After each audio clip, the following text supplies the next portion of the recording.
We're back on? Okay.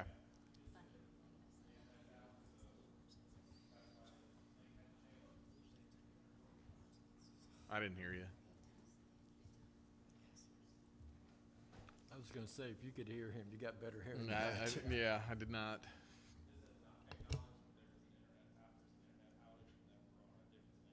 Okay. Um, we're just going to acknowledge there was an internet outage, and so we are on a different link now. So given that our internet's back up, here's the website I was referring to. If it'll let me scroll down, it's still loading. We all thought it was you. Like, none of us were like, oh, I bet it's an internet issue. We're all like, oh. I mean, I assume, usually. And then, especially when you're in this situation, you're like, oh. Yeah. Oh, there we go. So a catalog of the offerings on elementary, secondary day, and then all information you need, registrations, feedback form, daily schedule, so on and so forth. So very intentional planning of this day. Dr. Gould, you had a question? Yes, super simple question. Especially the Leadership Academy, do you want board presence there? Would that be beneficial to anyone, or was You are it welcome better- to, yeah, Well, yeah. I don't mean like I'm forcing myself into The it. summit, invite. as we're calling, Yes, the summit, yes, you're welcome to. Leadership Did you invite Academy. I think yourself? I just invited myself to the party. I Yeah. recognize that, but no, I just wanted to ask because I didn't know if you wanted our support, if you wanted that presence. Yeah, I think or that'd be if not. strong. Again, feel free to tell me no. And that, I mean, won't that, be upset. I use the building capacity a lot, but that's what it's about, of everybody who's in leadership positions in the district to just learn a little bit more and have more understanding. So yeah, certainly welcome to attend. I didn't know if it was Details appropriate or not. forthcoming. We've got the outline of it of day and time, but yeah, I will keep you posted. Thank you. I don't have a good habit of inviting myself to dinner parties or anything like that, but I was just curious. All right. We're going to move to opportunity for audience and public comment. We do have a couple things on here, so I'll ask Timothy Webb to come up, and it looks like the topic is the SROs.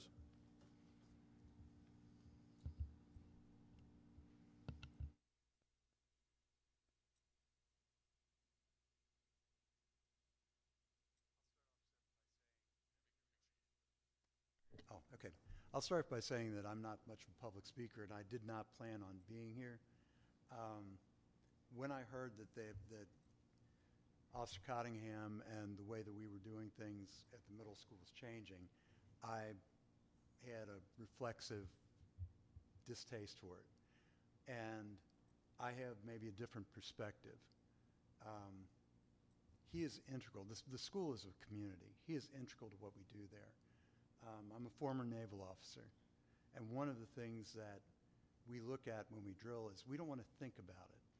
We want to know exactly what has to be done while we're doing it, and everybody does what they do. I want one concern when we go outside: where my children are, is everyone accounted for? I don't want to think about a shooter. I don't want to think about anything else but getting them in and out safely.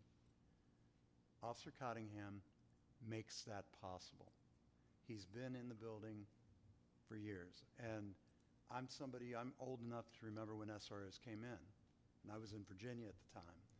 I didn't like the idea of a police officer in the building. And that's with my Navy background. I have nothing against the police or anything. And then I was put in the unfortunate situation of being in my room with a student that had a gun. I'm here, so everything turned out okay. We had a school safety officer from Virginia Beach, fully sworn officer, and he de-escalated the situation. He disarmed the child without incident. That's the way they called it in the newspaper. And everybody went home a little more nervous and a little more sure that we needed an SRO that was in the building every day, that knew the kids, that could respond everywhere, all the time. And that's what we have in Officer Cottingham. He's known these children since they were in 6th grade. They trust him. They know him. I'm not going to filibuster. This is from teachers in the building. My name might have been on there had I not had a heart attack a few days ago. I would much rather be at home right now, sitting on my couch. Today was the day I came back in the building. This is important enough to have me here. The young lady over there in the checkered shirt is staring at me like, you're crazy, but I've done that for 40 years.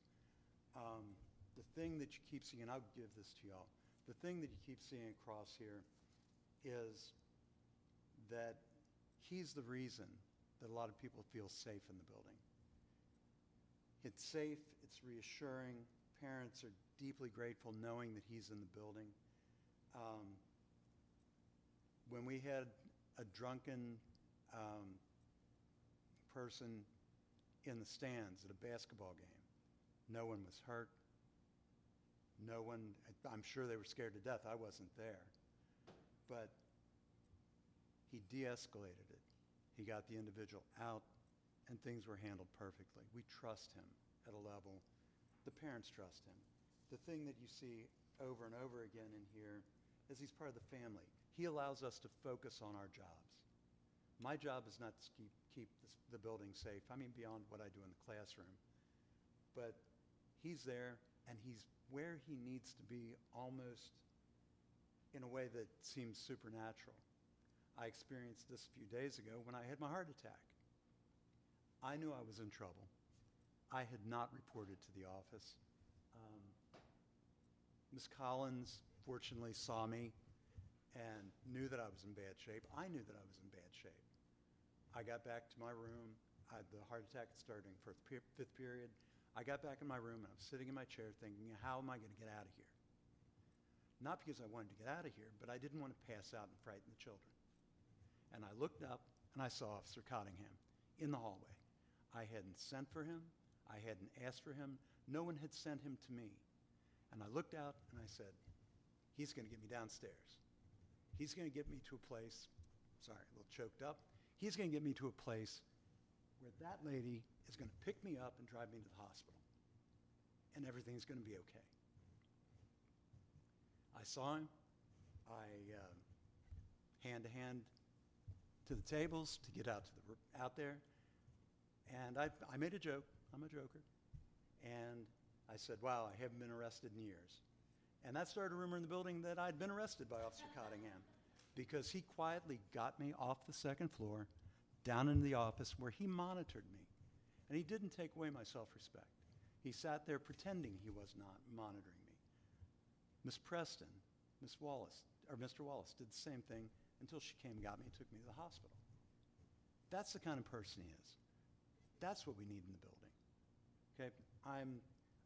We don't go to church together. We don't bowl. Outside the building, I don't know him. But I know what he brings to the building. I know what the SROs in the building, in the other buildings, bring to the building. That knowledge doesn't work without someone like that. When my kids go do one of these fire drills or whatever, I say the same thing to them that I said to seaman apprentices. The way we drill this is exactly how we'll do it. If this was real and there was smoke in the building and you had sixth graders going nuts, when we had the tornado drills, I saw children absolutely in terror. What's going to happen to me? What's going to happen to my family? Someone like Officer Cottingham is absolutely vital to what we do. I listened to the presentation of the other gentleman, and he talked about price and cost. Not paying the price will cost us far more than not having Officer Cottingham and people like him in the building doing what they're trained to do while we do what we're trained to do. He is part of the community. He is part of what makes it work. He's part of what makes us safe. He's part of what makes the children safe. Honestly, the most important thing to me personally in that building is the safety of the kids. Above anything else, above what science they learn, above the social skills, I give my grandchildren to teachers, and I want them to treat them like they're their own and get them safely in, safely out, and back to us. I think that's what the parents want. That's what I want as a teacher. I believe all this to be true. I'm going to leave this for you all, but we don't work without people like Officer Cottingham. The system doesn't work without officers like Cottingham. The children trust him, the faculty trust him, I'm sure the board trusts him, but he's integral to what we do. And I don't mean to preach at you. I think we all know all that. So I thank you for your time. Thank you. And I believe we have an emailed comment. Ms. Bailey's going to present to us.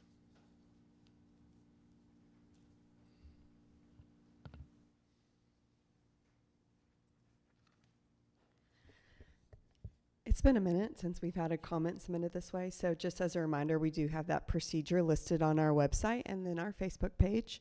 And this comment was submitted via that procedure. So this is Blake Porter.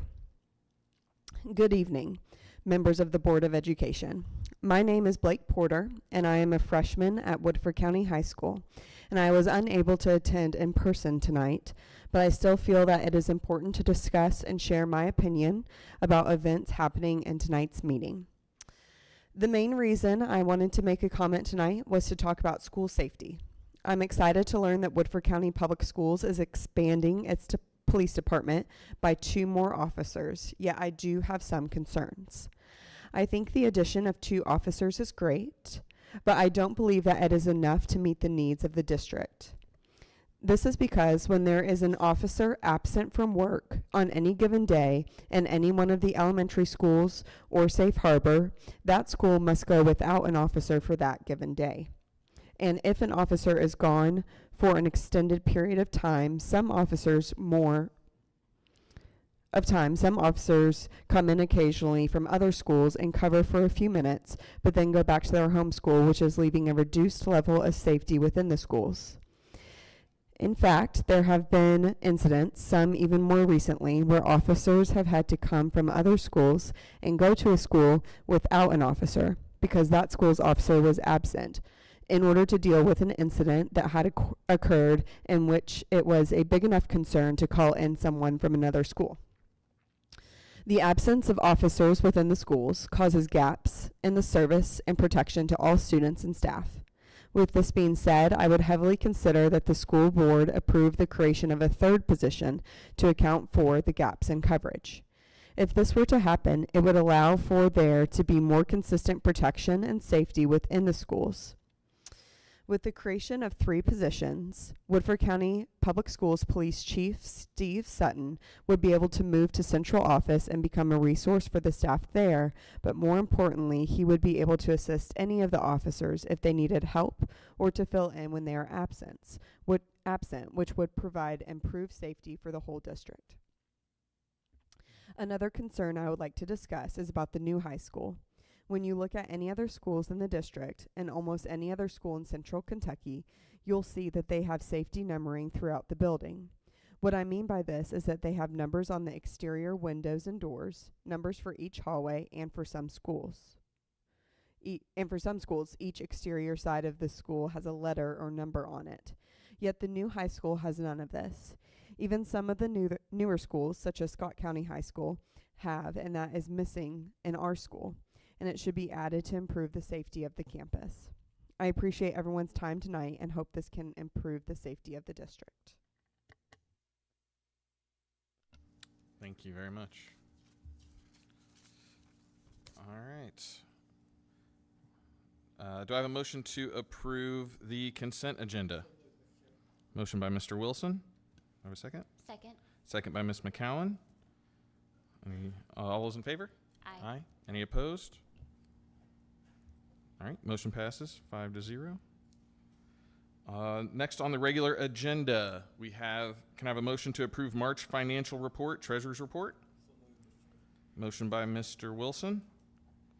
Second. Second by Ms. McCowan. And open up for discussion, Mr. Smith. Can I ask a question before all the middle school teachers leave? Is there any way that we could talk about the SRO conversation now and move that up in the agenda so they can hear? Because I think that's really important for them to have this information and hear our conversation. And as they'll be in transit home, maybe. I don't know if you all have more time. I'm speaking for you. I apologize, but I didn't know if that's something that we could maybe do We would have had to do that, early on. the proposed amendments to the agenda. Okay. So unfortunately, we cannot change that at this time. Please watch the video. Thank you all. Thank you. Thank you. All right, good evening. So if you'll refer to the balance sheet that I've attached on the agenda item, we'll run through the fund balances very quickly, and then I'll answer any questions that you have. So for the month of March, in the general fund, the revenues for the month were $1,561,811.27. The expenditures during the month were $2,984,339.97. That leaves a fund balance as of March 31st of $11,733,832.57. If you'll refer to Fund 2 fund balance, I'll just go over the fund balances on these other funds. Fund 2 is a special revenue fund.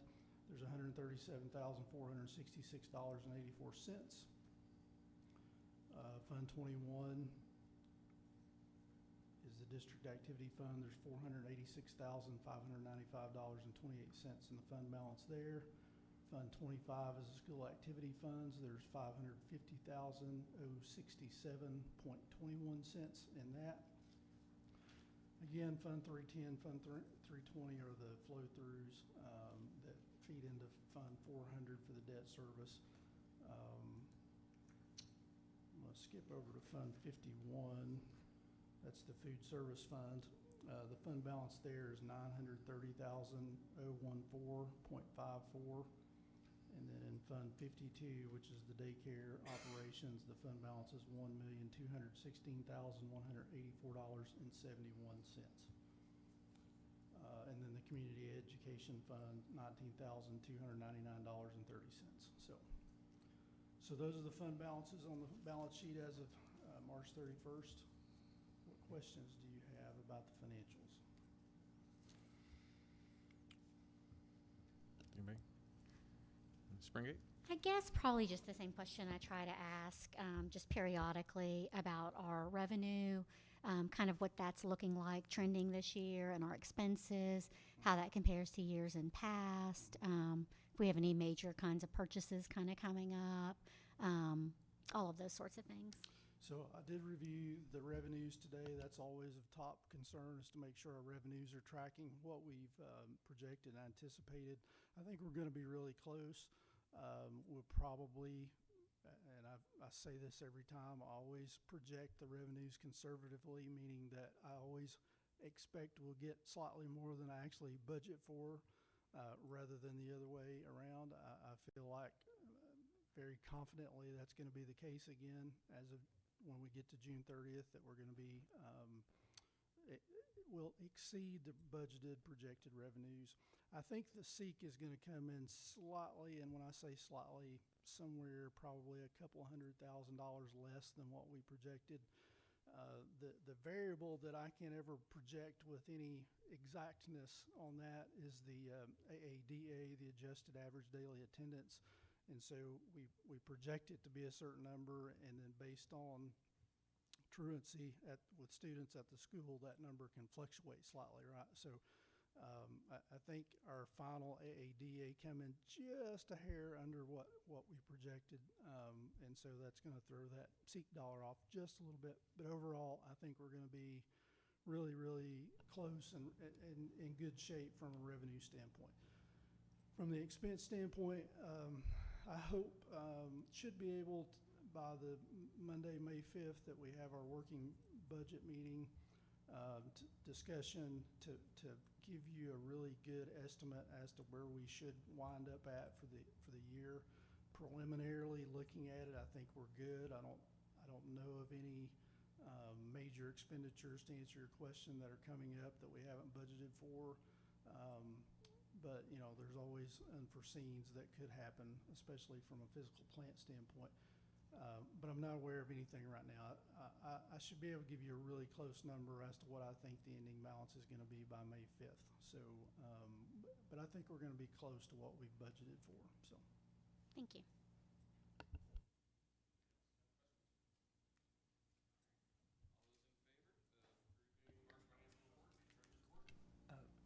Mr. Burglar, just make sure your mic's on when you call the vote so Thank the you. recording can get it. Yep. All those in favor of approving the March financial report, treasurer's report? Aye. Any opposed? Motion passes 5-0. All right, can I have a motion to accept notification of personnel matters? Motion by Mr. Wilson, Second. second by Ms. McCowan. Any discussion? All those in favor? Aye. Any opposed? Motion passes 5-0.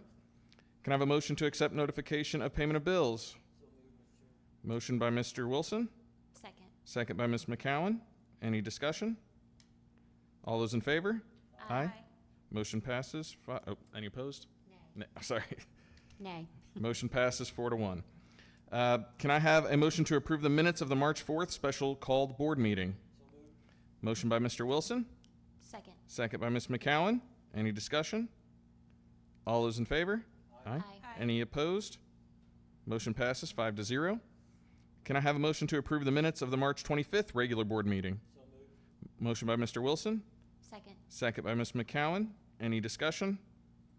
All those in favor? Aye. Any opposed? Motion passes 5-0. Can I have a motion to approve job description and district-wide consultant for admissions and release committee, ARC chair? Motion by Mr. Wilson, Second. second by Ms. McCowan. And discussion? Anybody have questions about this? Yeah, I just had a few questions. Are we going to have just a presentation about it? I know the cover letter said this was something we had approved.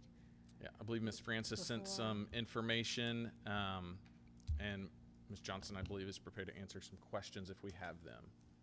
Ms. Francis wasn't able to attend tonight, but she did send some information over to the board. So on our just summary, it said that this position was actually approved in 2024. Why would it be back on tonight? We chose not to fill the position until this coming year. And just You're to right. We approved- clarify, yeah. the action item that's before the board, this isn't creating a position. The position was already created. This is just approving the board-approved job description for the existing position. So since they didn't fill it until now, there wasn't a need to finalize the job description until now. So this is just the description, Yeah, not not a an additional creation of position. additional Correct. position. Just giving us the That's description correct. Correct.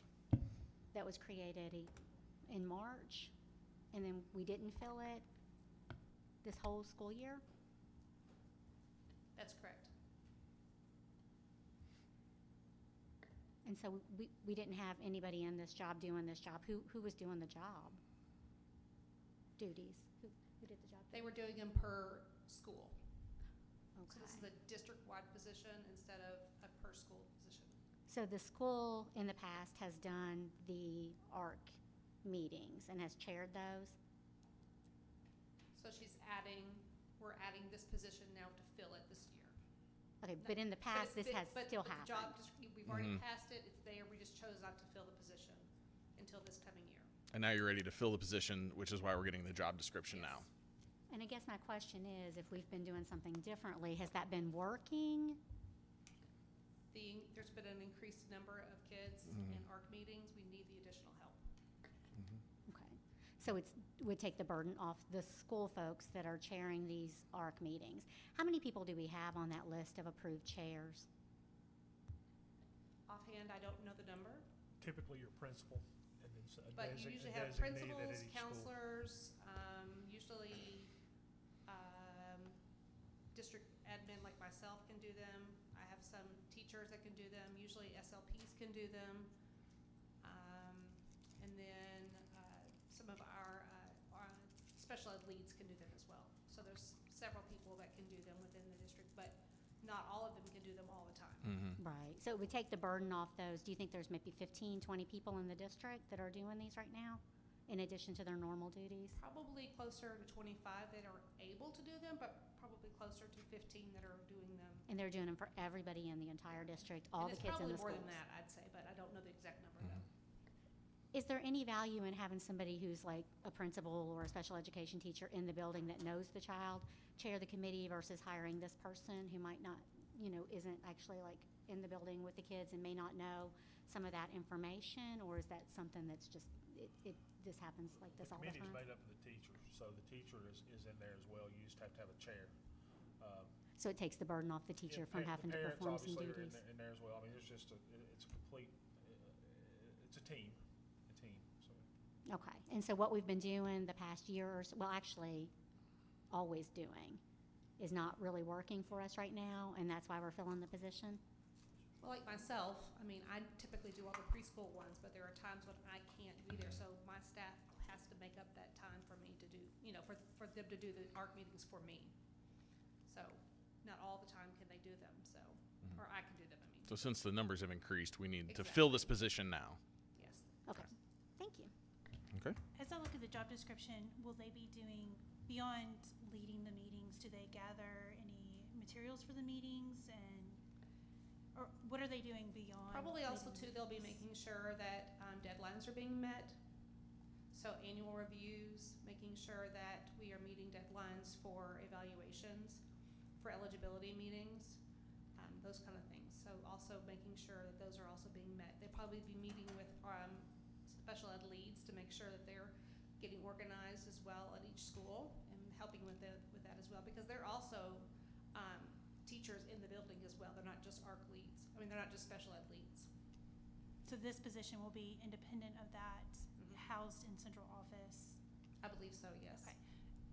And as far as and I understand that these meetings happen at different times, does this equate to a full workload, or is this like a part-time position? I believe it's full-time. Sure. It's also a level of protection. The ARC process is very legally bound, and you don't want to mess that up. You probably have been involved in, closed session, seeing maybe some cases and things like that. This ensures consistency across the board in terms of how the ARC process runs. They also can be very lengthy. So you talk about principals or teachers coming in, they can come in and say their piece, but yet can then exit with the rest of their schedule of their day, and the chair is there to run it in its entirety. So there's a level of protection there, but also a level of consistency, and it does indeed free up our administrators for the rest of their duties. It can be very taxing. Thank you. Any other questions? All right. All those in favor of approving the job description of district-wide consultant for admissions and release committee, ARC chair? Aye. Any opposed? Motion passes 5-0. Can I have a motion to approve the job description of district-wide virtual special education teacher? Motion by Mr. Wilson, Second. second by Ms. McCowan. Any discussion? Yeah, I just, in brief, kind of like what we just discussed a minute ago. So what were we doing before? We just had no one who did the virtual special education services for the children, or were other people doing it and this just takes off of their plate? This is just a revamp of the job description. Thank you. This- I was getting ready to say the same thing. We do have someone, we just rewrote the job description. So, yes, Just different duties, different locations, Yes. that type of thing. correct. Gotcha. Okay, thank you. Is this is this the position that the guidance counselor at Safe Harbor currently No, does? This is different? No. So this is not creating a new position, Right. this is just redefining it? Redefining. And this one's virtual, Yes. so. that's Mhm. correct. Okay. So we have kids that are in our virtual academy that have IEPs, so they're being serviced through their IEPs virtually. And will the person we just approved, the chair, will they chair those virtual meetings also? I didn't see anything about virtual on there. I don't know, does it not make a difference if it's in person It or doesn't make a virtual? difference, no. So that person will still chair could these be. Will they be able to fulfill those roles in the schools? I mean, In that some would be a team capacity. effort, I would believe. The special education teacher would be working together as a team within the school to make sure that every child is being provided FAPE with their IEP. Okay, just double checking what kind of layer, because as Mr. Asher mentioned, being able to have that oversight and making sure that things are done correctly, I was just wondering if that would be something that they could also do. They probably wouldn't be looking at each IEP. Motion passes 5-0. Can I have a motion to approve creation of 4 instructional assistant IA 7-hour FTE positions? Motion by Mr. Wilson, Second. second by Ms. McCowan. Discussion? Just, it sounds like these are positions. Turned into full-time positions now. So it's somebody, it's groups we've already been using to help students with the needs. So what we've been doing is just using substitutes? Yes. We've been using long-term subs, and we also know that we've got kids that are currently here with those needs. We also have some kids coming Coming in. in from preschool that will have those needs, that we're going to need the supports as well as mobility supports, that are going to need those needs in the elementary schools. So, like he was saying, we've used those long-term subs as a way to not have a full-time position, to see if the need was truly there, and it is truly there. So we're providing before the board today those positions for the next school year to provide that support for those children in those schools. And just procedurally, say we approve the, I don't know, 10, 15 positions this year for special ed. Next year, if we have, fewer children or fewer children with high needs, do you just not fill those positions? How does that work? Kind of like the first position that we were just talking about. Mhm. If the need is not there, we wouldn't fill the position. Okay. And if you So, fill the at- position, is it like the child moves, we just have an extra aide to kind of service around, you know what I mean? To I go, do. float around maybe Absolutely. or something? So we would use that aid probably somewhere else. Mhm. And believe me, we have them move in all the time. Yeah. So I think you're aware, we've added IAs in the middle of the year just because the need. We've had kids move in because the Right. need is there. Gotcha. Thank you.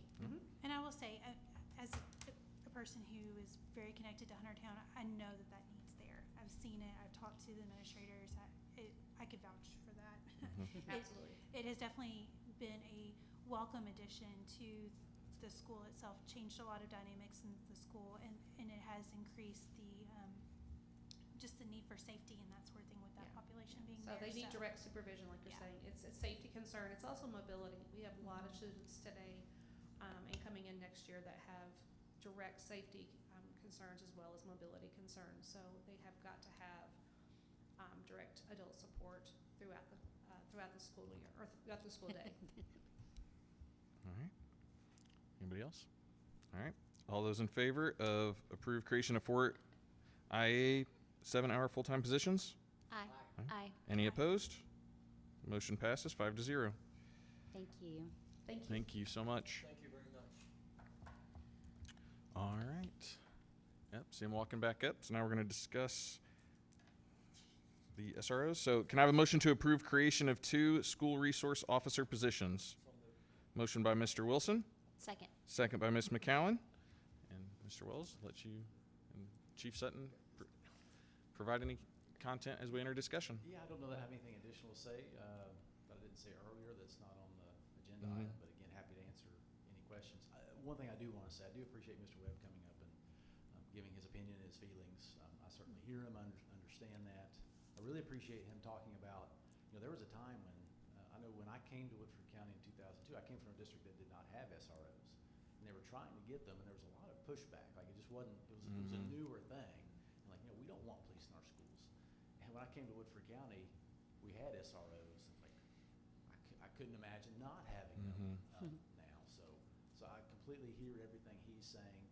And I think, my only response to that is, other than acknowledging and what he is saying, is that we if the board chooses, we can provide that same level of protection, that same level of comfort with our employees.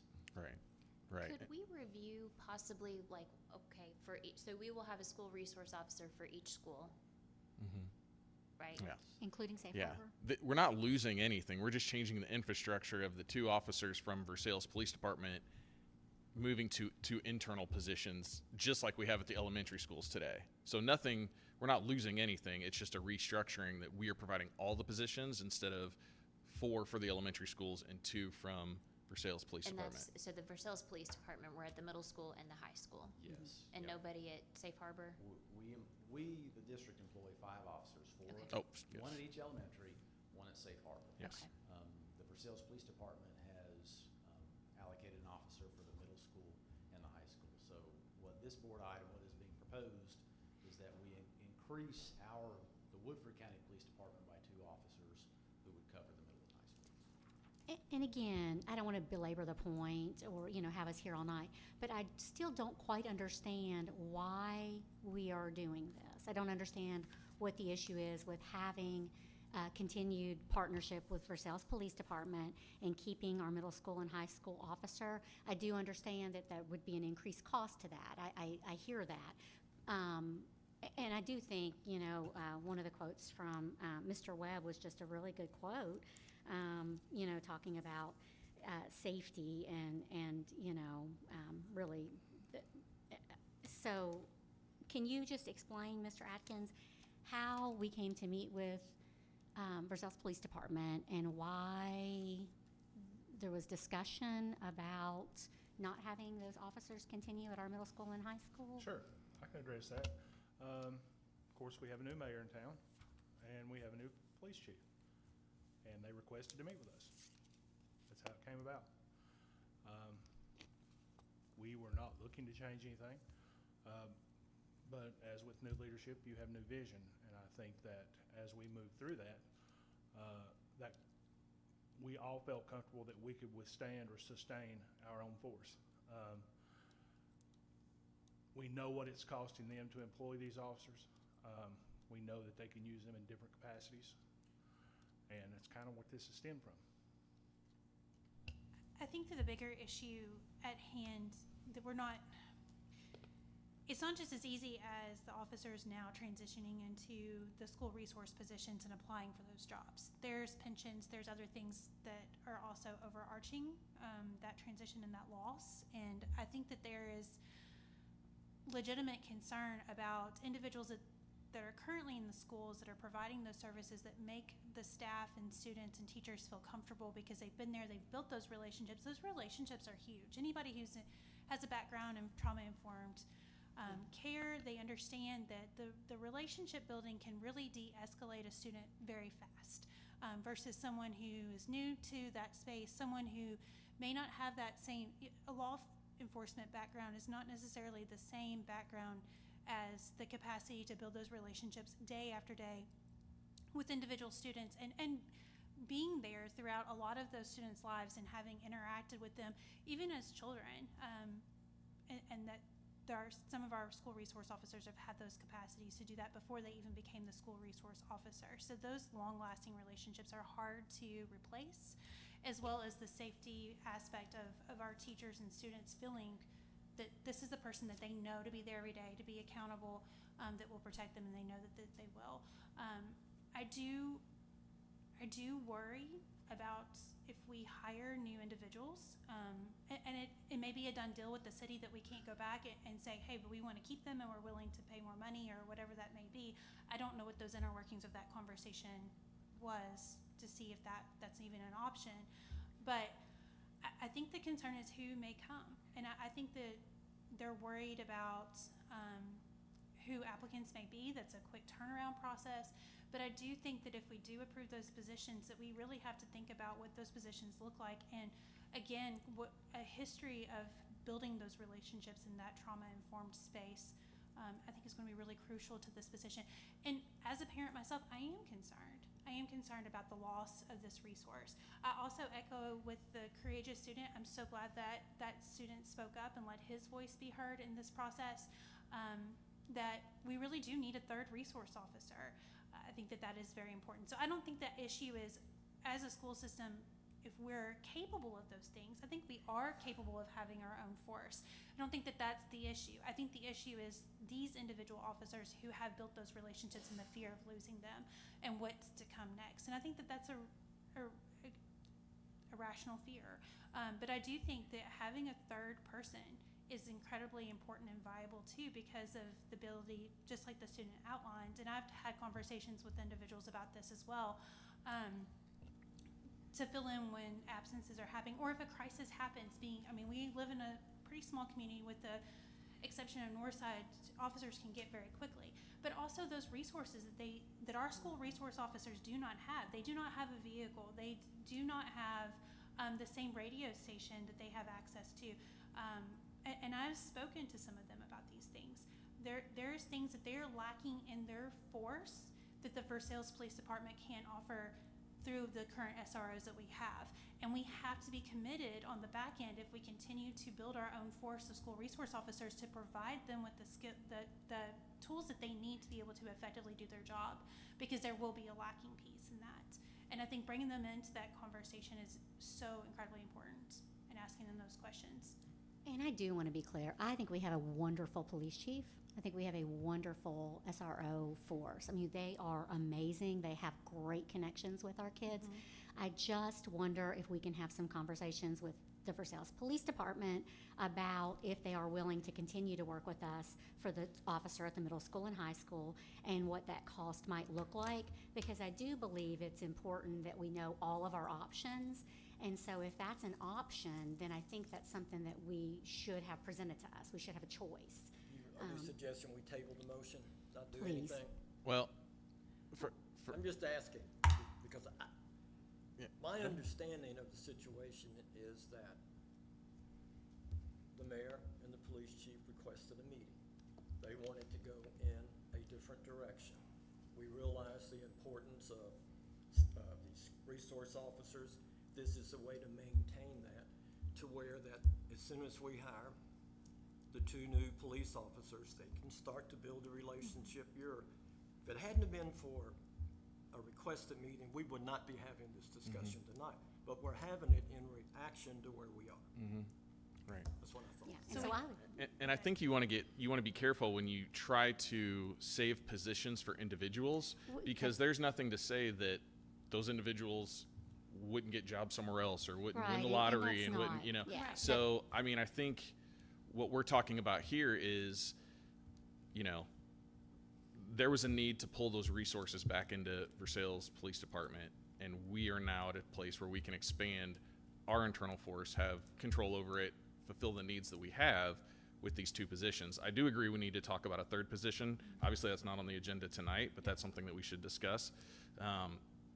But as far as this, I think it makes sense that we might not have a lot to really make a decision here when this is the need to pull those resources out of Woodford County Public Schools. Well, and to be clear, I think that having that conversation with the Versailles Police Department, if they're willing to continue to provide these folks just at a higher rate, maybe that would be an option for us. I think we need to know our options, and I think there are a lot of benefits to having sworn Versailles police officers in our buildings. I think there are a lot of benefits to having that, and we've seen that with our hybrid model, our partnership.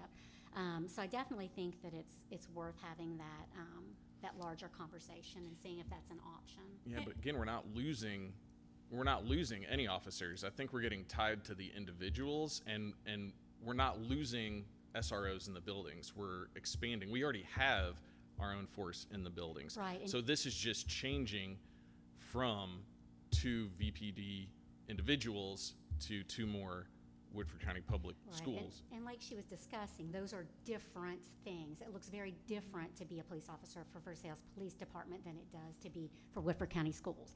Those are 2 very, very different things. And so I think some of the benefits that we have of having the officers were some of the things that KT was talking about. The radio, the cars, the system, that presence, the ability to have actual Versailles police officers in that close partnership on a day-to-day basis doing some things. Not individual people. We're not advocating for jobs for certain officers. We think all of us officers are great. Just saying those look very different. But as Mr. Wells mentioned earlier, we already do have those partnerships with Versailles Police Department. They have live stream cameras in the system. They have door codes to be there. And we would still have a police force in the buildings. We wouldn't. They would not be in the building. Absolutely not. That's the 2 positions that we're talking about right now. No, they would go away and we would have SROs fill those positions instead.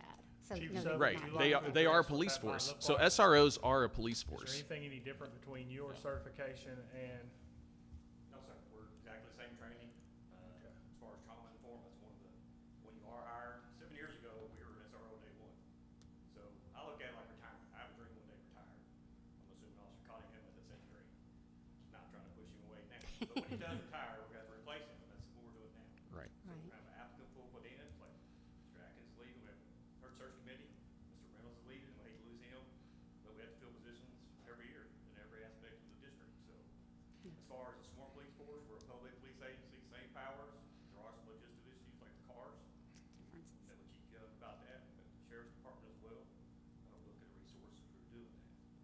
think there's still some confusion. We are a sworn police agency. same Pop power. certified, everything. Right. Pop certified, you have to be pop certified to work in the schools. Well, I don't think Right. it's, for me, it's not confusion, because No, I just understand the difference. I don't know if there's confusion out in the district about that.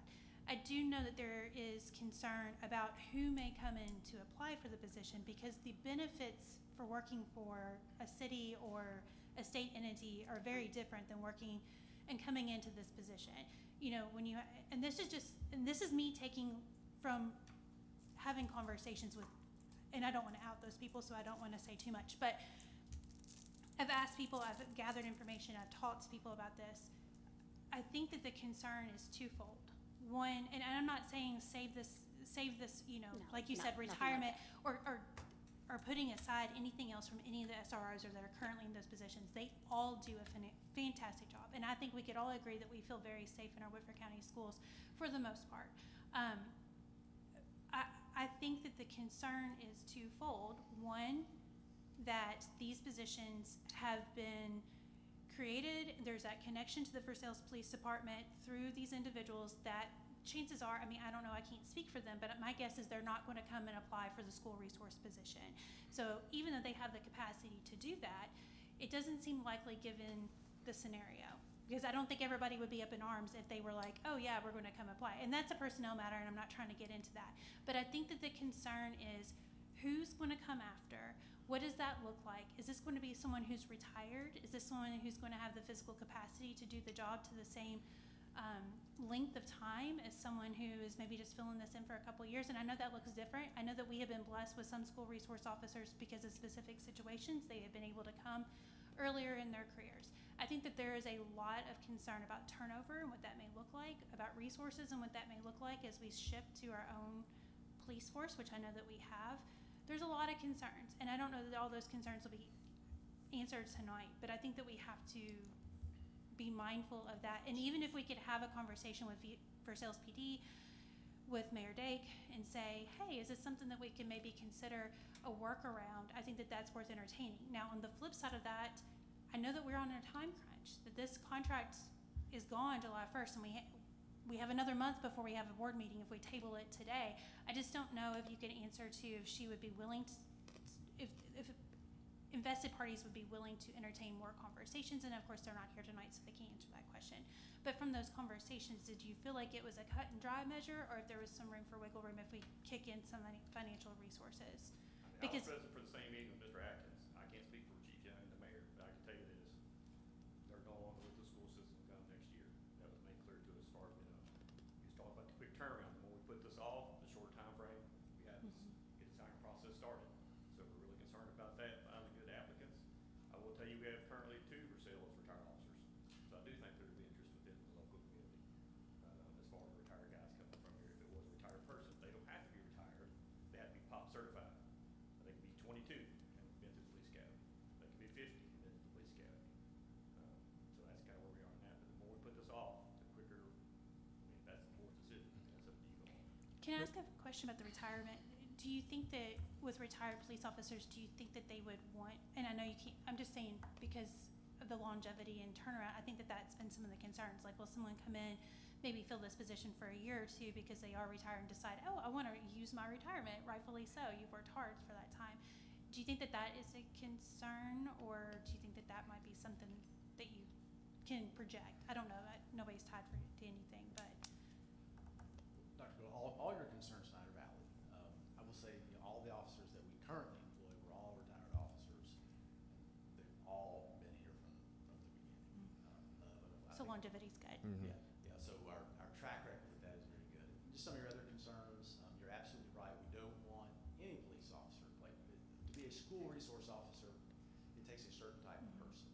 And we're really strategic in trying to find the right person first go around. And again, felt like we hit a home run with that.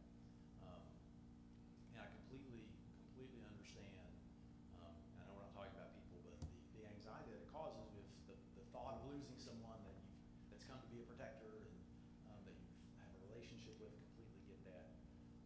But you know, the middle school has been through that before. This is the current resource officer is the 4th resource officer since I've been there. And each one that they've had has been a valuable, loved member of that school community. And every time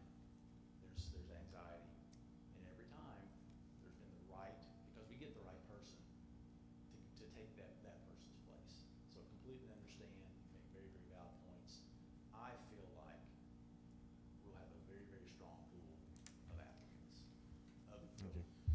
And within that pool, several quality school resource officer applicants. Mr. Chairman, I Alright. call for the question to vote on, please. Okay. Let me find my space here. All right. All those in favor of approving creation of 2 school resource officer positions? Aye. Aye. Any opposed? Can I ask another question? Are we developing that? Are we going with the current job posting, or is it something different? Will the schools have that, do they have that capacity to sit in, like we were talking about before, on those interviews? Yes, as I said earlier, had a conversation today, and I know that is a desire from at least one school, and we'll absolutely work with both schools to make sure that the interview committee is reflective of the entire school community. So this is just creating that position? Correct. Both. Okay. Yes. All right. We didn't finish the vote. No. Any opposed? I want to vote nay and just explain my vote very briefly. I feel like having a partnership with Versailles Police Department is wonderful, and I'm glad we have that partnership with our school resource officers, but I feel like it's different to have Versailles police officers in our building. And so the reason I'm voting no is just because I wish we could explore that and have that as an option. All right. And you? Oh were you- goodness, this is a tough vote. This is probably the toughest vote I've had because I feel very passionate about this. And I would like to continue that relationship with the Versailles Police Department if possible. I know that the creation of these positions is going to cost quite a bit of money. And so I just wonder if, my concern is if I say yes and we move forward, that's a time-saving measure. And I know that we have to have those positions filled. You do have 3 votes. I guess it doesn't matter. Yeah. It doesn't matter. It doesn't matter what I say. Well, then I will say, again, with my piece, that I am very concerned about not exploring the option, at least to see what the mayor has to say and the police chief, to see if we could come to some sort of agreement. So I will vote no at this point in time. Okay. Motion passes 3-2. No, it's okay. Oh, All right. Can I have a motion to approve salary schedule modification for summer activities? So moved. Motion by Mr. Wilson, Second. second by Ms. McCowan. Any discussion? Sorry. Yes, I would just say it's increasing the stipend from $25 to $35 per hour. All right. That's Mr. correct. After speaking with several of the directors, Mr. Asher, Ms. Tracy, we wanted to create better alignment for the summer school activities. A lot of the PD that takes place during the summer, the pay on the salary schedule had been $25 per hour, where a lot of the other summer school teachers got paid $35, so we just wanted to make that congruent with each other. Same thing with special ed, extended days, ESY required services. We wanted to bump that up to $35 an hour, or there's the little stipulation or a higher rate. Ms. Tracy has a couple of folks that would actually make more than 35. We didn't want to ask them to take a pay cut for these summer activities, so that was a stipulation there. And then speaking to several of the other folks,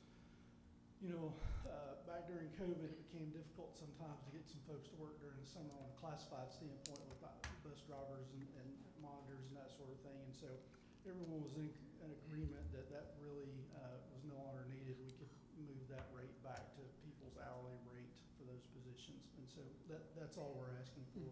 And we want that to take place for any hours that would be worked effective June 1st for the rest of this year. And then obviously it'll be on next year's salary schedule. All right. Any other discussion or questions? All right. All those in favor? Aye. Any opposed? Motion passes 5-0. Can I have a motion to approve Ag Barn proposal? So moved. Motion by Mr. Wilson, Second. second by Ms. McCowan. Any discussion? Question? I had a question. Can we pull the money that's left over from the high school build into that building? You want to Yeah. answer that, Mr. Smith? Right, so as I stated earlier, there's approximately $1 million left in the contingency for both projects, phase 1, phase 2 of the high school. And so I was asked to get a proposal together for an ag barn that would sit basically 20 feet to the left of the greenhouse in the back of the building. So we got 3 quotes for, and these are essentially all very similar quotes. We were very methodical in making sure that we got all the quotations similar so that we were comparing apples to apples with all 3 of these buildings. Met with the ag folks who look like they're in attendance here. So they may be able to answer some questions as to what they're going to do with the space. But anyway, we got 3 quotes on a very similar 40 by 60 barn structure that will aesthetically look very pleasing at the back of that brand new $73 million high school. So I think we're pleased with that. It's even going to have a couple of cupolas on top of it. A couple of what? Cupolas. It's gonna look very good. We've put all the things that the ag teachers that are present had requested. And so the 3 quotes that are before you represent those requests. Can I ask a quick question about the funding source? So can you tell us what the funding source is going to be? Because that was not. Absolutely. So, and I don't think I put it on the agenda item, but Ms. Probst actually applied for a local grant through the Ag Department.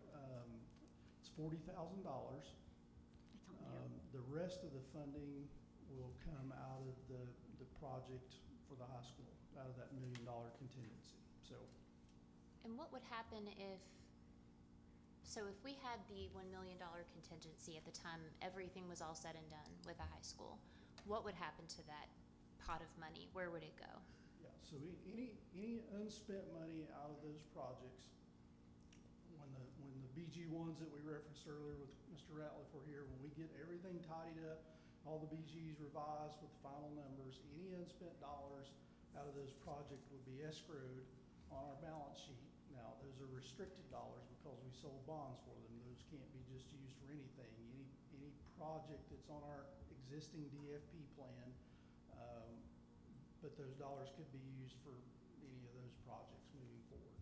So if there was a need at the middle school for a new roof, or this place Right. for a new roof, Could be used for do we have bonding capacity, or is that something our options are to pay cash for it, bond, or the building. remaining Restricted contingency? funds. Restricted?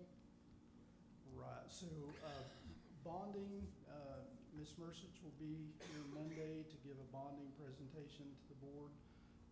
We are back on the positive side of bonding capacity, although it's not a lot at this moment. I think we're probably about $40,000 or $50,000 positive this year. Outside of bonding, yes, we'd either pay cash for it out of any remaining restricted funds in the building fund or capital outlay, or we'd have to pay for it cash out of the general fund. And Or these any unspent dollars that were left out of this project. so the roof at the middle school is on our district facilities plan, and this building as well? Because I know that there's some continued leaking of this.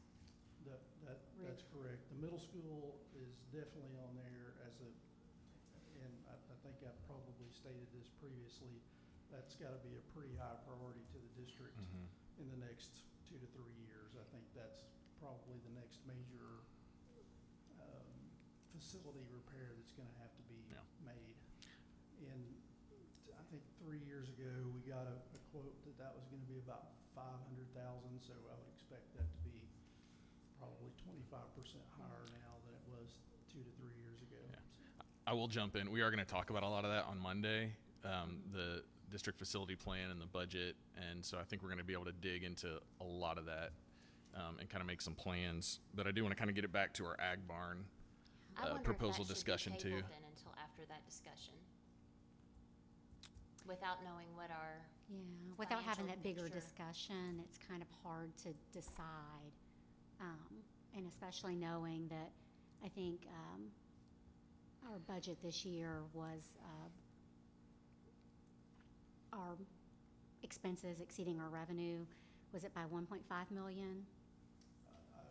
That seems familiar, yes. Okay. Well, and I looked at, So- so the quote for this one, we had 3 quotes, right? And I think the one you recommended was about 240,000, and 40,000 would come from the grant.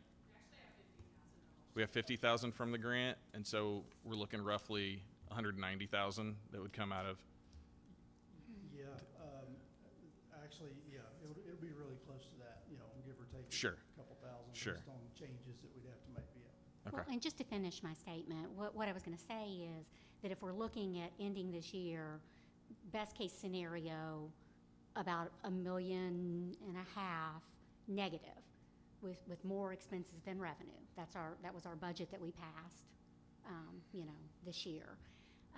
And it could be more, could be less. We're going to kind of have those discussions next week, but we don't know that tonight.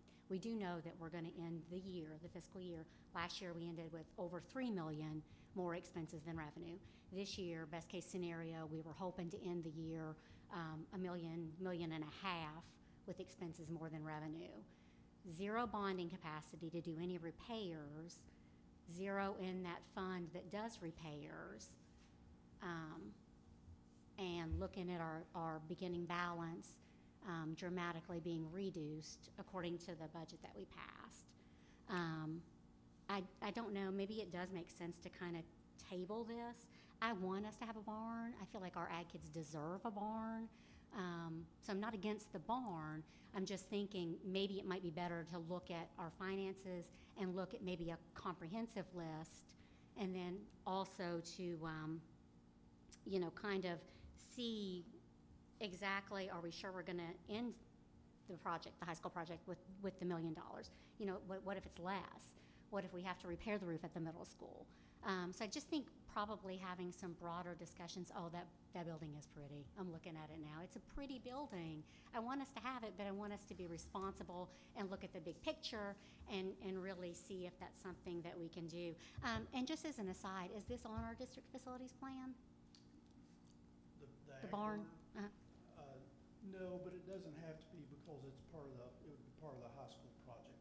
So, Okay. that is on the facility plans. Okay. Right. And I would argue that this is part of the big plan, that this is providing something that we can for those ag students who have had a lot of success, and we want to continue that. And these funds have to be used for construction projects. So when we talk about, revenue or the numbers that you're throwing out there, I think we can still look at this and say it's worth it to do this project with the funds that we have available for this high school project.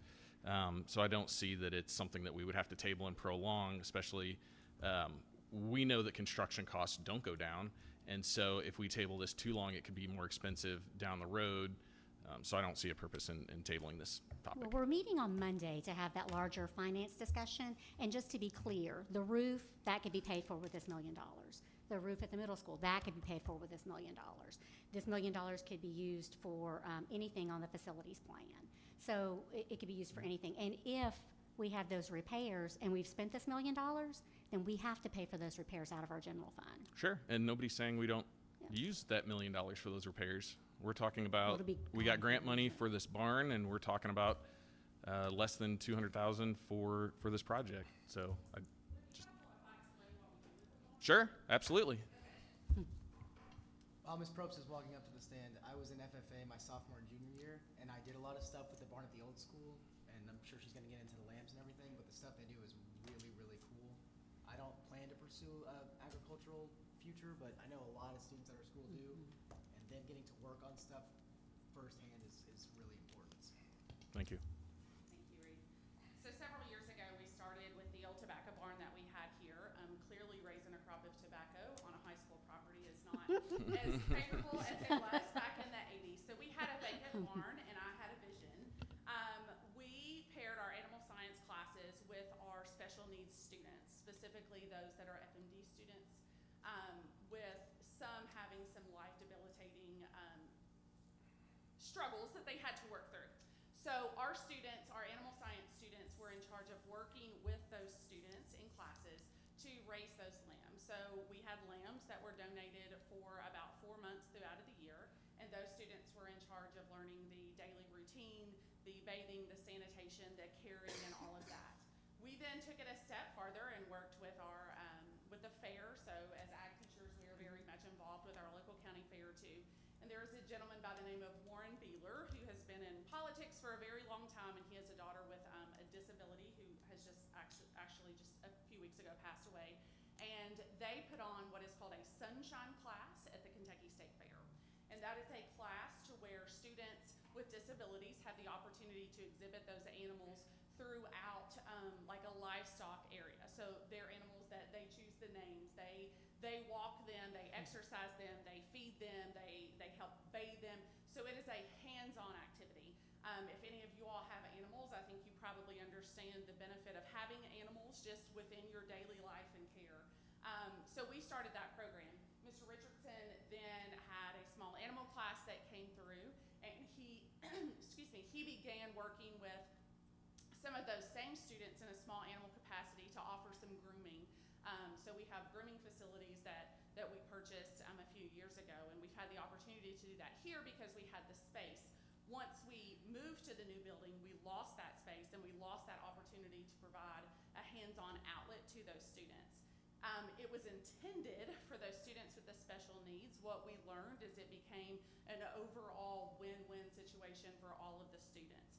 We had students who would just be having a rough day and they'd say, hey, Ms. Brooks, can I go out and just pet Judy? That was one of the names.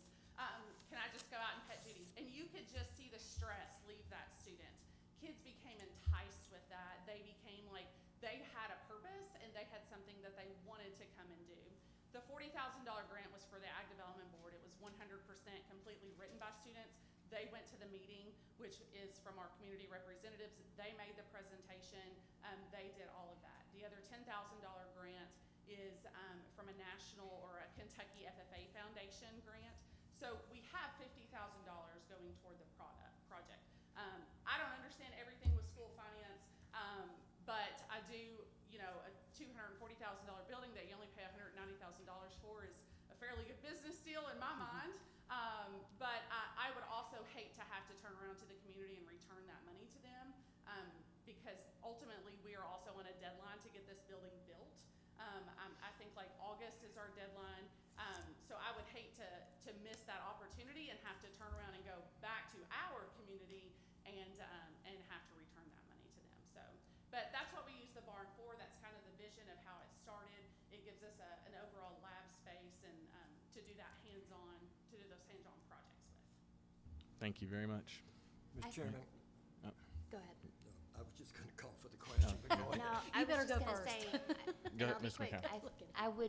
I wish we had known that this was something that has, had been intended or in the works, or that there was a grant that we were applying for to help with the cost of the construction for this, because I don't know why we wouldn't have included it with the design for our new high school, and then it would have already been covered, So I don't know how that happened, but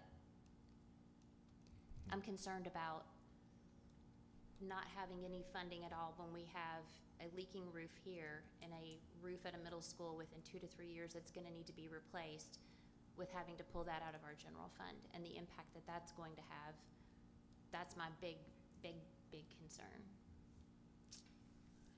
Can I ask a question about the grant, Tracy? Do we have to have it completed by August, or does it have to be started by August? How much time do we have to play around? I would have to go back and check, but it's like a completion by like August, September. I don't remember the exact date, but we actually had approval from the board to apply for those grants Right. back in like August of last year. So, and it's just been it was a lot moving into a new school over Christmas break, and there were some things that we all just kind of had to hit the pause button on some of it. So there was a time frame when it sat stagnant for a little bit, and then once we kind of got our bearings to us in a new building, it was like, okay, we got to get this ball rolling again. So Thank you. And Shane, Mr. Smith, there's no way you could provide information tonight to be able to tell us what this would look like? Because I know we were waiting for, it's just kind of unfortunate timing, I think that we've all outlined it, that our next meeting's coming up very quickly, but our next board meeting is not for another month to be able to table and discuss. Could Or we a question table it would to be, that- do you to that agenda? foresee this having an impact on any potential repairs that we need in the near future? Well, I don't know that I can answer that. You Okay. can't answer that. Right. You can't Right. answer that. But, what I said is what I know about what would happen to the money. If we don't build it now and we close the project out and transfer that money out, we will not be able to bring it back in and build it with any of these dollars. That's also a certainty. So it's, Right. whichever way you want to go, cost more at some point down the road. As Right. Ms. Probst mentioned, you know, if we lose that $40,000, $50,000 grant money, you know, that also has to be taken into account. So, you know, we either build it now, use those dollars, or don't build it, have to close the project out, because I can't leave those projects open forever. Once we get Right. VG1s revised and whatever is not basically under construction, I've got to close those Right. projects. Once the project's closed, the money's escrowed out, we won't be able to revisit an ag barn Yeah. with these dollars. Right. But Right. you- And we would lose the grant money that the students applied for. Okay. now, on the Thank you other- for making that clear, that we would lose the money that we would have if we don't do it now. That helps. All right. All those in favor of approving Ag Barn proposal? Aye. Aye. Aye. Those opposed? Nay. Nay. Motion And passes again, 3-2. Please know that it's not because I feel like it's a very worthy project. I just worry about the overall finances. Mr. Chairman, at the conclusion of new business, I would like to ask our attorney, if you ever hear us getting into territory that is not a board responsibility, I would ask you to stop us. Okay, thank you. All right. Next, we have discussion items. So a couple things we put on there. One is the superintendent. Oh, I moved it. Thank you. All right. Yep, we did move. Can I have a motion to approve the travel request? So moved. Motion by Mr. Wilson. Second. Second by Ms. McCowan. And discussion. I know we talked about this earlier, but do you have Yeah. anything else to? No, that answered my question. I will say to revisit that, and this might be a question for Mr. Smith, is there a way, and I don't know if this is a policy, I don't know. I'm just gonna put it out there. You all tell me what to do with it. Is there a way that parents and guardians can see the financial records of individual sporting clubs, including the boosters? I know that we see a portion of that. Is that any way that could be public information? Well, I think it's public information currently. I'm not sure how I could disseminate that to the public to where they would understand it any more than the report that already exists. And, you know, it just depends on where, so like booster clubs we don't deal with in the district. All the booster clubs are external accounts. They do fundraising, they spend money. I don't know what they spend for travel and activities. The activity accounts, which is Fund 25 on the financials that I submit every month, and there's, you know, the high school's probably got 100 different accounts in it, probably for all the different Yeah. activities that they fundraise for. Yes, sir. I mean, my suggestion for, I think what has been brought up here tonight would be for these agenda items, if that is of a concern for the public to be able to see that, the funding source be put on those agenda items, you know, if it's the basketball activity fund or the football activity fund or whatever activity fund, maybe we start listing that on those agenda item requests for the travel, so that then, I think that's the most helpful for the public to be able to review those agenda items, because nothing I'm going to be able to generate out of Munis, it's the same conversation we've had here multiple times, you know. I'm the only one in the district besides my finance folks that understands what those accounting codes are, but that's the only administrative efficient method I have to get the information out and get it to everybody. So, and then a lot of times I don't even see these travel requests until they get submitted to the board. So that may be my recommendation for, you know, an efficiency and transparency for the public to be able to see those things. And then, you know, just as someone that's on the state Red Book revision committee, I think when the fundraisers come in, the fundraisers have to be very clear and transparent as to what the money's being fundraised for, because that's the starting point with all this. If we're asking for fundraisers to go on trips to wherever, I think that's got to be very clear to everyone what those funds are for. And some of the funding sources are very laid out. Others are very vague. And I think and it's two separate issues. I think for us to be able to see, but also I think for the community to see as well. But I know that there has been some concern specifically from parents that have come to me and said, I don't know where those dollars are going that we're contributing. And so that's why I bring this up as a representative of the public. that has been a concern that has been voiced, but also, like I said, if we can make the policy or make the procedure, rather, that they have to list out what the funding sources are specifically, I think that that would be beneficial for the transparency. And then if it's transparent, then there's no questions. Yeah, I mean, Dr. Rayburn has the agenda item pulled up, the travel request, so I think it'd be pretty easy right underneath the total estimate. Well, I'm sorry, 2 lines down, it says funding source, academic team, so, maybe there's something else we can do in addition to that to help with that, but. Well, to be fair, it's not just this one. There's several of them on there, so that, yeah, sometimes it's blank. So it's hit or miss how it's spelled out. So like, Well, I think we can curtail that, and start making the request in whatever method that would be helpful for both the community and you to determine, what the travel is for there and who's paying for it, so.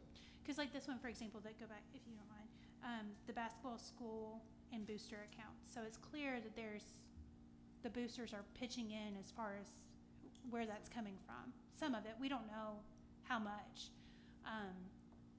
But I'm just, again, I think that the more transparency that we can have, the less questions that are asked, and it's very clear as to what's happening, and then the taxpayers and everyone else that contributes doesn't have questions after that, so. Okay, I think we can absolutely get more, details in that aspect, so. All right.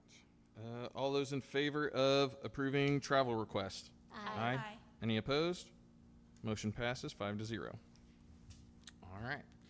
And So, can I go back to that? I just want to be clear and transparent that I'm not trying to stop any of these things from happening. I do believe that these experiences are completely invaluable for our students. They need to have the capacity to go on trips, to engage in these things and experience these things that otherwise they may not be able to experience. And I don't want to knock anybody out of anything. Sure.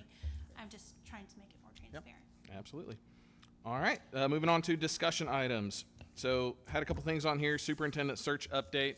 There's been a lot of people involved. As many of you know, we had a selection committee that was created of 6 individuals. We had 17 applications for the position.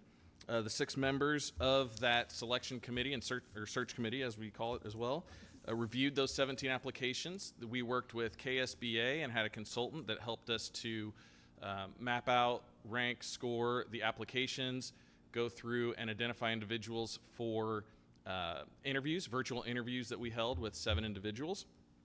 Out of that, the selection committee met with the board and identified 4 individuals to go to the next round, which would be in-person interviews with the board itself.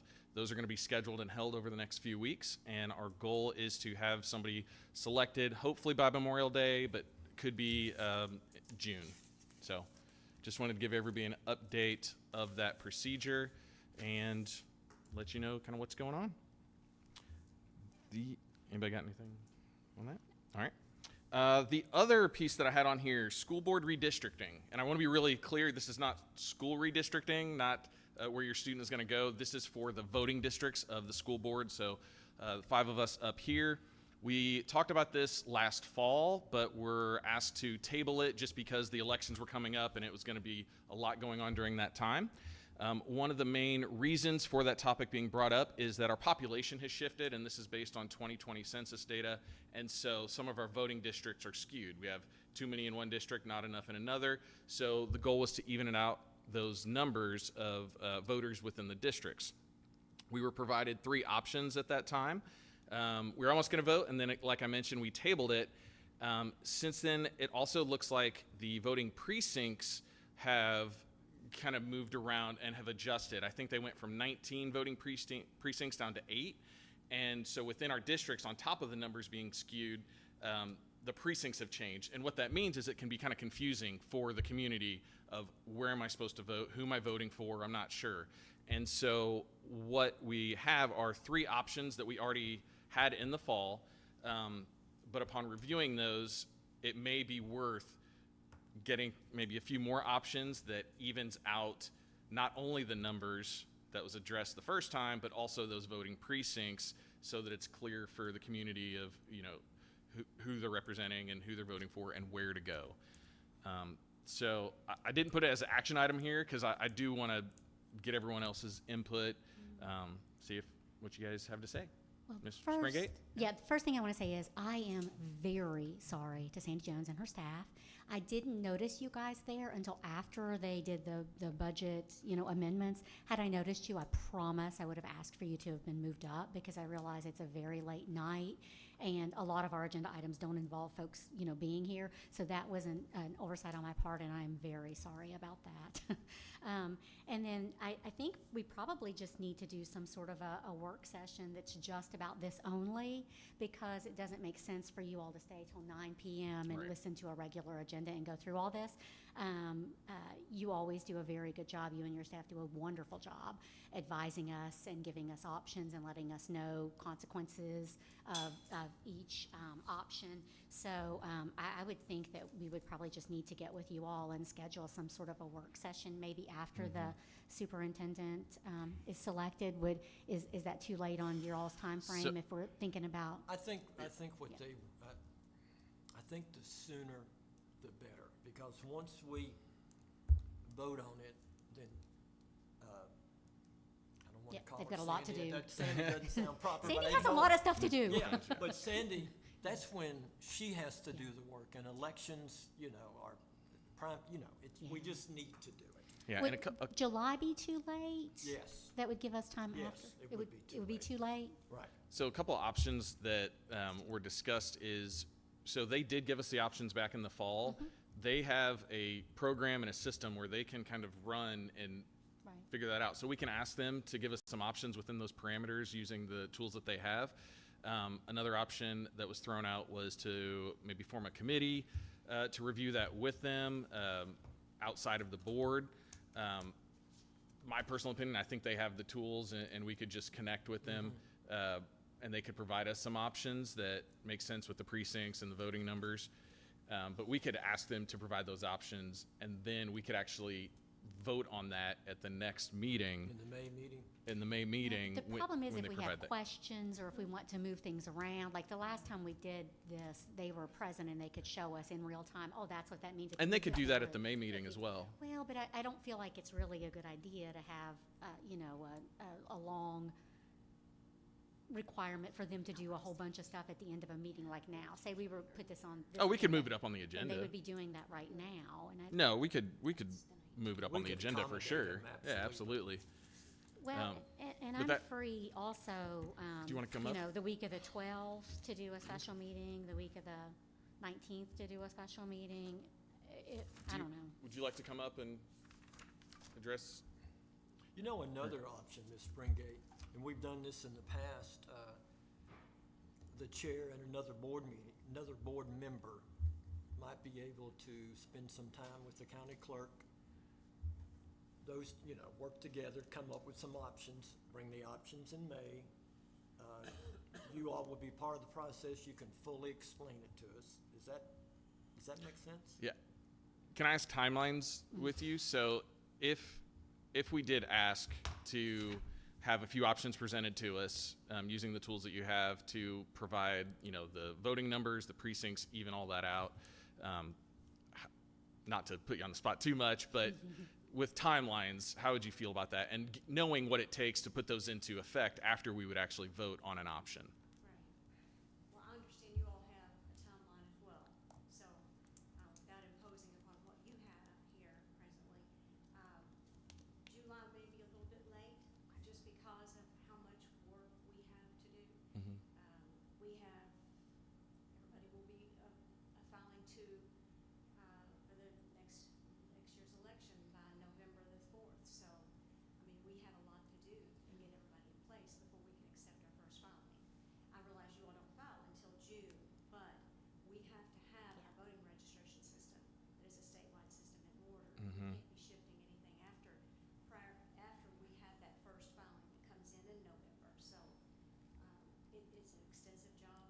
It all depends upon, what option is chosen, and even if it's one of the options that's been presented, meaning the third option I think is probably the most favorable. That's still a lot of work that we have to get completed accurately.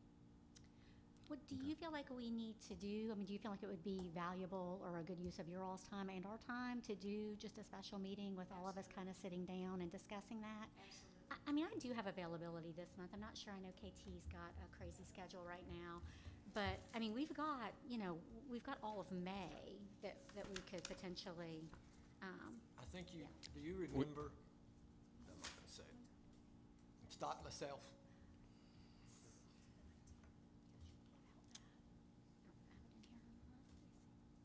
If we don't have, I mean, Would we need to vote on it at the next board meeting? Yeah, yes. So the next board meeting is the 19th, correct? that's right. Mhm. It's the 19th of May. I'm just looking at time frame. I think the relevant question for our guest Right. is, if the board were to request some additional Right. options based on the precinct adjustments, how soon in the future would it be realistic for you to be able to provide those to the board? And then the board can look at dates Right. shortly after they receive those options? Yes. I think what I would recommend is go ahead and get the options from her, and then you can reach out separately Yes. to schedule a meeting, Yes. once you've got the data from their office. Yeah. I think that makes sense. And Sandy, I think you have time between now and May 19th to send us some options, don't you, about, okay. Okay. well, And it- I don't want to be burdensome, but I would like for us to sit down and do a meeting with you all, just because I feel like that's the best way to have everybody answer all the questions and to be fully transparent and to get all the information and get the guidance, because I mean, I rely on you. If you sent me a piece of paper, I wouldn't know which one really to pick without saying to you, so which one do you think and why, and what are the drawbacks and what are the, things. So I mean, I'm available. I know we've got a couple meetings next week, but I'm available next week or the week after, and any of those would get us. Let's see how long it takes you. If you could get us the information, and then I can work internally to set up, and we can even do a virtual special meeting. It doesn't have to be in person if that would make it easier. The option is to have the GIS department here with us as the numbers are We need to be in shifting. person.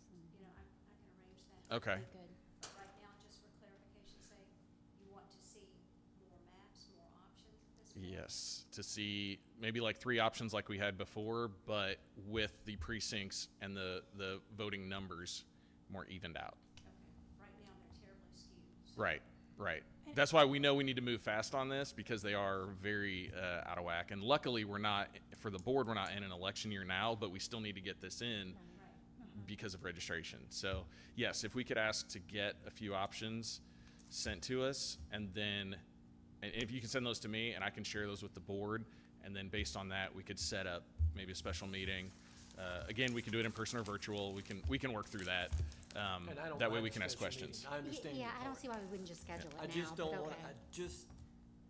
I want to get information to her so she can do her job. Right. Can And I that ask you a takes question? us to act. As far as the numbers that we may be able to see, does that incorporate, and I know that it's hard to project what's going to come of a planning and zoning meeting, but as we look at the unprecedented, I can't talk tonight, growth over on the south side districts, are the numbers that we get, are they going to project the growth that's already been included in the city development plan? Yes, and Okay. because we are so fortunate to have our GIS department, I think that could be foreseen.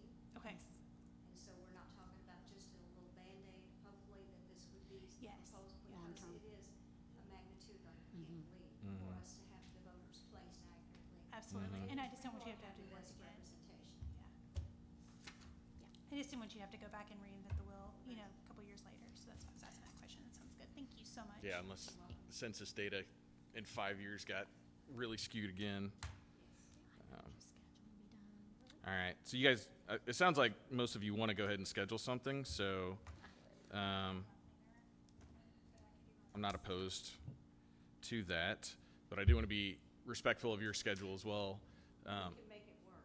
So, It's imperative, so whatever it works for you all. Could we do a virtual meeting? yeah, I'm guessing we're going to do virtual, but I know we have meetings on, well, quite a bit. The week of, we have our regular meeting on the 19th, so we're trying to do it before that, when we would vote. So what about the Friday the 16th? Monday Or- the 12th. I think. What's the world record for meetings? In 1 month. We're getting close. I didn't Y'all, I'm know getting what the overwhelmed by record that. It's a lot to, well, and I think that, you know, we're, just to clarify that statement, we're about to, you know, we're about to embark on a big responsibility of our superintendent search in those 2 weeks as well as this is a huge responsibility too. And I just want to make sure the due diligence is giving to all, so that's why. I mean, I'm a if little Monday, overwhelmed. if Monday the 12th works for everybody. It doesn't for me, It but doesn't. y'all go ahead. And I don't have my planner with me tonight, and I'm a paper planner kind of girl, and I just forgot to pick it up, so. Okay, I then- could do it tentatively, but I'm not sure 100%. If we already have conflicts, let's work outside of this to coordinate a date for that, and we'll let you know when we could schedule that. And it's probably going to be virtual. Just a heads up. But our intention is to be able to do a vote on this. On the in May. 19th, yes. And I think that's what you want, right? Yes, Okay. perfect. Thank you. Thank you so much. All right, thank you. All right. That was the last thing. So can I have a motion to adjourn? So moved. Sandy, thank you all for Motion coming. by Mr. Wilson, Did you second it? I'll second. second by Dr. Gould. All those in favor? Give me the hand signal. Aye. Aye.